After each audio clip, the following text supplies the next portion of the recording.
បាទជំរាបសួរបាទប្រិមិត្តដែលនិយមតាមដានព័ត៌មានបាទជាតិនិងអន្តរជាតិបាទនៅក្នុងchannel YouTube ក៏ដូចជា TikTok របស់ខ្ញុំបាទMC មន្ទិនថ្ងៃនេះយើងមានព័ត៌មានតាក់ទងជាមួយនឹងអ៊ីស្រាអែលនិងហ្គាសាបាទបន្ទាប់ពីមាន ceasefire បាទន័យថាបទឈប់បាញ់ចូលជាធរមានហើយប៉ុន្តែអ៊ីស្រាអែលនៅតែទម្លាក់គ្រាប់បែកបាទទម្ងន់រហូតដល់153តោនបាទទៅលើទីក្រុងហ្គាសាបាទអញ្ចឹងយើងចង់ដឹងថាព័ត៌មាននេះវាអាប់ដេតទៅជាយ៉ាងណាហើយមានមនុស្សស្លាប់ប្រមាណអ្នកនោះតោះយើងទៅតាមដានព័ត៌មានជាមួយនឹងខ្ញុំបាទទាំងអស់គ្នាបាទអ៊ីស្រាអែលទម្លាក់គ្រាប់បែកទម្ងន់សរុប153តោនលើហ្គាសាបន្ទាប់ពីបទឈប់បាញ់បាទធ្ងន់មែនទែនបាទធំបងប្អូនបាទ153តោនមិនធម្មតាទេនាយករដ្ឋមន្ត្រីអ៊ីស្រាអែលលោក Benjamin Netanyahu បានប្រាប់សភាកាលពីថ្ងៃច័ន្ទទី20ខែតុលាថា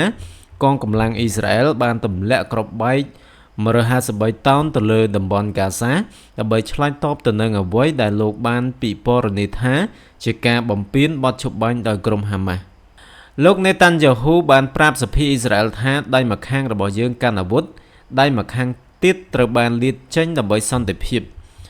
អ្នកបង្កើតសន្តិភាពជាមួយនឹងភាពខ្លាំងមិនមែនភាពទន់ខ្សោយនោះទេសប្តាហ៍ថ្ងៃនេះអ៊ីស្រាអែលគឺខ្លាំងជាងពេលមុនទៀត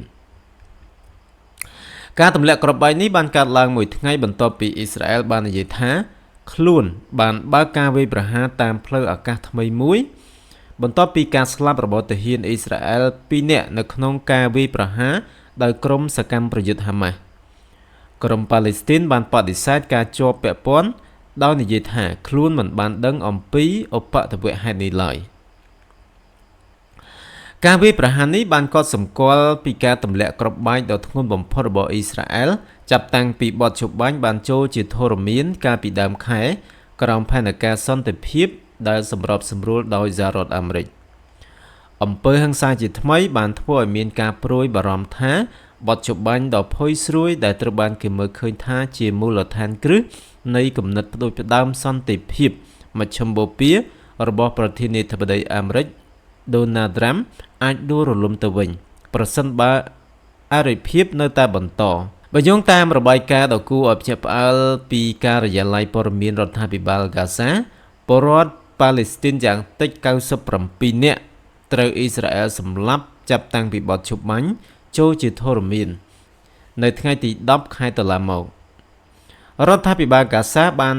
កត់ត្រាអំពីការរំលោភបទឈប់បាញ់ចំនួន80លើកក្នុងនោះមានរហូតដល់ទៅ21លើកដែលកើតឡើងត្រឹមមួយថ្ងៃអាទិត្យទី19ជាងបន្ទាប់ពីបទឈប់បាញ់អ៊ីស្រាអែលបានសម្លាប់ពលរដ្ឋប៉ាឡេស្ទីន97នាក់ទៀតបាទយ៉ាងតិចបងប្អូនណាបាទអញ្ចឹងគឺទោះបីជាមានការសម្របសម្រួលពីអាមេរិកក៏ដោយក៏ការបំពេញបទឈប់បាញ់ក៏នៅតែមានដែរបាទតួយ៉ាងដូចជាចំនួនព្រំដែនកម្ពុជាថៃអញ្ចឹងគឺ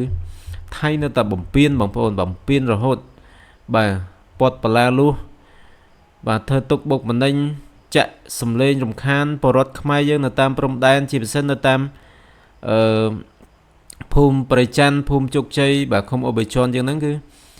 នៅតែបំពេញបទឈប់បាញ់បាទរាយកងទ័ពរាយអាវុធអីគឺគ្រប់សពបែបយ៉ាងគឺបាទអត់មានឈប់ឈរទេបងប្អូនបាទអញ្ចឹងគឺនៅតែបំពេញបាទហ្នឹងហើយជាងព័ត៌មាននេះគឺតកតងជាមួយនឹងហ្គាសាបាទទីក្រុងហ្គាសាគឺនៅតែមានការទម្លាក់គ្រាប់បែកបាទបន្ទាប់អំពីបទឈប់បាញ់ចូលជាធរមានក៏ដោយបាទអញ្ចឹងបន្ទាប់អំពីមានការបំពេញបទឈប់បាញ់ហើយយើងទៅតាមដាននៅព័ត៌មានមួយទៀតបាទដែលបានធ្វើការអាប់ដេតថ្មីបាទតើតើជាមួយនឹងអាមេរិកបាទប្រតិកម្មបែបណាចំពោះការរំលោភបទឈប់បាញ់នៅហ្គាសាបាទ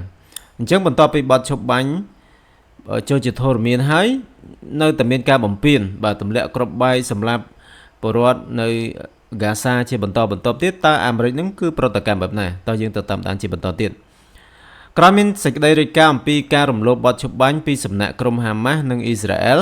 ចាប់តាំងពីភាគីទាំងពីរចុះហត្ថលេខាលើកិច្ចព្រមព្រៀងសន្តិភាពមកសហរដ្ឋអាមេរិកបានបញ្ចេញប្រតិកម្មយ៉ាងខ្លាំងដោយព្រមានក្រុមហាម៉ាស់និងបង្កើនសកម្មភាពការទូតយ៉ាងខ្លាំងក្រោយផ្ទុះហិង្សាជាបន្តបន្ទាប់មន្ត្រីអាមេរិកក៏បានទៅបំពេញទស្សនកិច្ចនៅអ៊ីស្រាអែលដើម្បីដោះស្រាយបទឈប់បាញ់ដ៏ផុយស្រួយនេះជាប្រតិកម្មរបស់អាមេរិកលោកប្រធានាធិបតីដូណាល់ត្រាំបានគម្រាមអំពីផលវិបាកធ្ងន់ធ្ងរប្រឆាំងនឹងក្រុមហាម៉ាស់ប្រសិនបើរំលោភកិច្ចព្រមព្រៀងនេះកាលពីថ្ងៃទី20ខែតុលា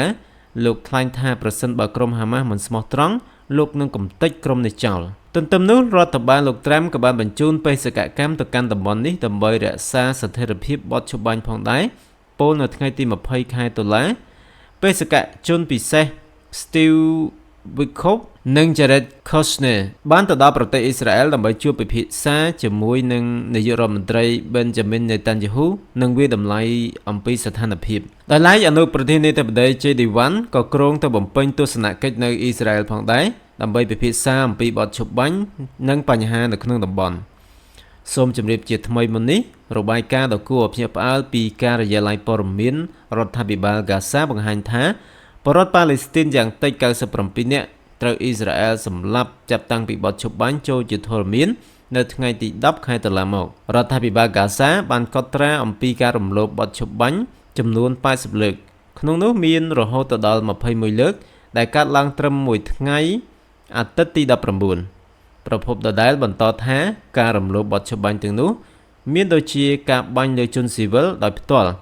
ការផ្ទាក់គ្រាប់ចូលតំបន់ធានាសុវត្ថិភាពនិងការចាប់ខ្លួនជនស៊ីវិលអញ្ចឹងអ្នករងគ្រោះគឺមានតែពលរដ្ឋប៉ាឡេស្ទីនទេបាទ